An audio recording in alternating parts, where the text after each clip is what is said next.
cheap little bell on your door.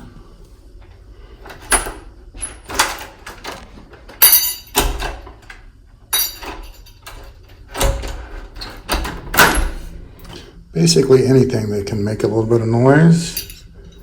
So one of those little Christmas bell things. It's got a little loop to put a string through. And that's it. You just need anything to put on the door to make a little noise while you're sleeping. It's not going to prevent people from breaking in, but at least while you're sleeping, you have a little bit of...